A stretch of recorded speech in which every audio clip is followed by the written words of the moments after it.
Ti pigliaste un nome di sto paese, ah? E tuo padre come si chiama? Io si chiama Antonio Mandolini. Che forte, non si sento buono. Avvicinati.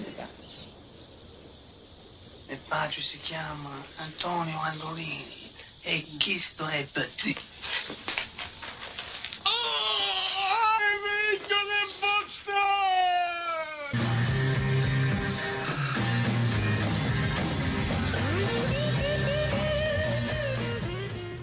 Okay, so let's just get a couple of things out of the way that I'm sure just about everyone is wondering about, including the map size. So here's a quick peek of the map just so you can get a general idea of the size, the scale of the open world we're talking about here in Mafia 3.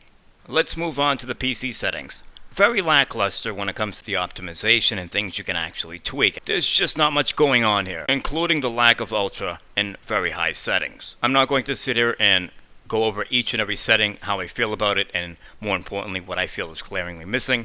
I think there are people on YouTube that already do that, and more importantly, do a better job than I can at that sort of thing. So, Total Biscuit, for example, one of the best in the business when it comes to breaking that stuff down. So I highly recommend that you go and check his stuff out. I'm not sure if he's still doing PC ports and things of that nature, but if he is, again, he's the guy to go to. I just wanted to give you a quick peek because it doesn't take a rocket scientist, okay, or more than one quick glance to see that, hey, oh, there's some shit fucking clearly missing when it comes to the settings, and the settings that are there, well, let's just say it's quite obvious that there wasn't much TLC in terms of the PC optimization. Okay, this is in fact a shit console port. I'm just gonna lay that out there right now. Okay, that's how I feel. You don't feel the same way? That's cool, man. The elephant in the room is, of course, the game being capped at 30 frames per fucking second. Yes, I know, it's crazy, right? 2016, a big AAA title such as this, published by one of the biggest publishers out there, by the way, 2K Games, who do have prior experience with PC games. This isn't their first rodeo, okay? And although the development team is new, let's just say that the developers on that team do have some prior experience. We're not talking about a bunch of rookies here. We're talking about developers that know exactly what they're doing, or at the very least have a good idea. And so you might be asking yourself, how the hell can this be possible if in fact that is true? Well, in my personal opinion, I think the game's optimization issues become all that much more present and glaringly obvious when in fact you are trying to push this game beyond 30 frames per second. That's just my personal opinion. Oh, and before I forget, since I am driving around, maybe some of you are wondering, well, how's the driving feel in this game? How's the handling? Well, let's just say, for an open world game, considering that it's an open world game, I should say, it does not feel too great, okay? Theoretically speaking, if this game was in fact running at 60 frames per second, well, yes, indeed, the driving might feel actually a little bit better. Okay, when I say better, I'm talking about a little bit smoother, a little bit more responsive, things like that. Okay, so back to what I was saying before I got into the driving. I was talking about how I think that maybe at 60 frames per second, some of the optimization issues in this game might become all that much more noticeable. And you might be wondering to yourself, well, what kind of optimization issues are you talking about? This game has tons of fucking poppin'. And to be fair, just like any open world game, that is just something you're more than likely going to have to deal with.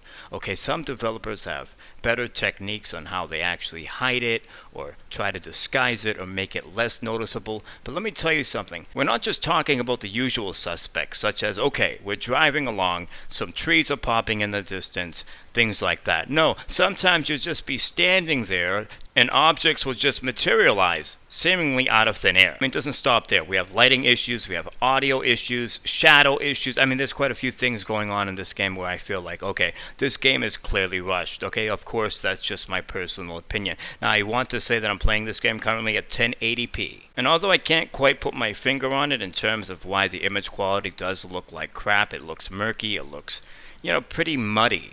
The best way I can actually describe the image quality is that it appears that some sort of upscaling is going on. Now, I'm not saying that's the case, okay? I'm not saying that at all. I'm just saying that's the best way I can explain to you how it actually... I'm also noticing quite a bit of tearing. I do have the VSync on. I'm going to maybe force it in the control panel. Let me just make something clear. Other than the technical issues, sure, graphics aren't everything. But in the year 2016, especially when you played other AAA titles, you start to set a standard, okay? Or have an expectation on how games should look in this generation. So with the capped frame rate and the optimization issues aside, just visually speaking, it's not so much that the game isn't meeting my standard of expectation. It's more like, hey, wait a minute, dude, I remember seeing this fucking game during E3, during a couple of other conventions and whatnot, and it looked pretty damn good. And this isn't where I make a segue over to visual downgrade and things like that, but I'm just going to tell you something right here, right now. I think it's fair to assume that, hey, you know what? Those demos were about a year, 2 years ago. That's 1 or 2 more years to actually work on your game, optimize it, and make it look all that much better, okay? The launch version should always be, in my personal opinion, the definitive edition. But it seems like that's hardly ever the case, and sometimes we're actually getting the inferior version. I think a big part of that reason is because developers and publishers are getting way too comfortable with legally released games that aren't technically finished, unoptimized, and sometimes broken, knowing they can just push updates after fucking updates to address some of those issues. Alright, so how's the fucking gameplay? Here's the thing. I can't speak too much on the story because I'm not that far into the game in order to speak on how the story develops and, you know, things like that. I will say one thing. Nothing very intricate in terms of the gameplay mechanics. Let's just say that the combat is extremely generic in my personal opinion, and the game's already getting a bit repetitive, and that's just not a good sign. Especially that I haven't played this game for all that long. Now, I'm just going to say one thing about the open world. One of the biggest gripes I had with the Mafia 2 game was that the open world felt kind of dead. You know what I mean? Didn't have much soul to it. Same thing is happening here. And that's a big bummer to me because if anything, I was hoping that that would in fact change this time around. Because I love exploring, I love open worlds that feel somewhat alive. I have very little incentive other than the Playboy magazines to actually go and explore. But to each their own. You might actually love this game, and that's awesome if you do. I'm not trying to make you hate this game. And many of the things I deem as issues, you might not feel the same way about that. They might not be issues to you. This is just how I feel. I think it's important for me to share my experiences with others because, yeah, not too many people are talking about certain things that I feel that are important to consumers, to gamers, to know before they actually come to a conclusion on whether or not they're going to buy a game. So I'm just giving you some information. Take it for what it is. But anyways, so on that note, I have one last thing to say to the developers of Mafia 3.